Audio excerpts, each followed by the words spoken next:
کمرے میں اخبار ہو تو نماز کا حکم۔ اخبار میں جو تصویر آتی ہے کیا وہ حلال ہے یا حرام ہے؟ نیز اگر کسی کمرے میں اخبار ہو تو کیا اس میں نماز پڑھ سکتے ہیں؟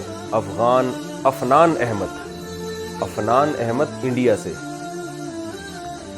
دیکھیں، تصویر، پرنٹڈ تصویر بلا ضرورت شدیدہ حرام ہے، یہ تصویر ہی میں داخل ہے، چاہے وہ اخبار پہ ہو یا کہیں بھی کاغذ پہ ہو، بشرطے کہ تصویر چہرے کی ہو، جاندار کے چہرے کی، چاہے وہ جانور ہو یا انسان۔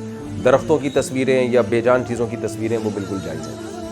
تو اگر جاندار کی تصویر اخبار پر ہے اور اخبار کمرے میں موجود ہے تو اصولی طور پر تو فقہاء نے یہی مسئلہ بیان کیا ہے کہ جس روم میں آپ نماز پڑھ رہے ہیں اس روم میں اگر جاندار کی تصویر موجود ہو تو نماز مکروہ تحریمی ہے، کیونکہ وہاں ایک گناہ ہو رہا ہے۔ لیکن آج کل اس میں ابتلا بہت زیادہ ہے، جگہ جگہ اخبار پڑے ہوئے ہوتے ہیں، تو اس لیے گنجائش والا قول اختیار کیا جاتا ہے۔ گنجائش یہ ہے کہ تصویر اگر نیچے پڑی ہوئی ہو یا ایسے ہی یعنی رکھی ہوئی ہو کہیں اور باقاعدہ پراپر دیوار پہ نہ لگی ہوئی ہو تو پھر وہاں نماز پڑھنے کی گنجائش ہے، کیونکہ آج کل ہر جگہ میگزین اور لٹریچر ہوتا ہے جس میں تصویریں ہوتی ہیں، انسان کہاں تک بچے اور کہاں تک ان کو کاٹتا رہے، تو اس لیے آج کل اس قول پہ فتویٰ دیا جاتا ہے جس میں آسانی ہے۔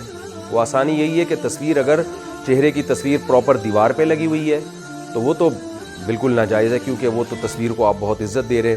دیوار پہ کہیں تصویر لگی ہوئی ہو تو اس کمرے میں پھر نماز پڑھنا جائز نہیں ہے، آپ اس تصویر کو الٹا کر دیں یا اس پہ کوئی کپڑا ڈال دیں، اگر آپ کو یہ اختیار ہے، یعنی آپ یہ کر سکتے ہیں۔ اگر یہ بھی نہیں کر سکتے تو پھر اس کمرے میں نماز نہ پڑھیں، آپ باہر نکل کے پڑھ لیں۔ وہ بھی ممکن نہیں ہے تو پھر مجبوری میں آپ وہیں نماز پڑھ لیں، قضا نہ کریں۔ مجبوری کے حکام الگ ہوتے ہیں اور نارمل جو حالت ہوتی ہے اس کے حکام الگ ہوتے ہیں، تو حتی الامکان آپ کوشش کریں تصویر کو چھپا دیں، خاص طور پہ وہ تصویر جو دیوار پہ لٹکی ہوئی ہو۔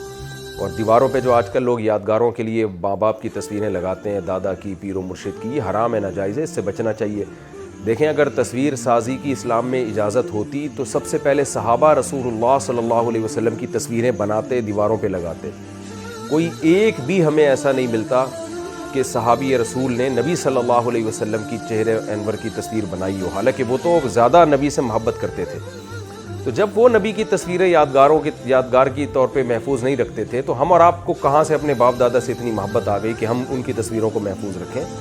تو باپ دادا سے محبت، مشائخ سے محبت، اس کا تقاضا ہے کہ ان کے لیے دعا کی جائے، ان کی تعلیمات کو فالو کیا جائے۔ ان کی تصویریں محفوظ رکھنا یہ بالکل بھی محبت کا تقاضا نہیں ہے اور صحابہ کی سنت کے خلاف ہے۔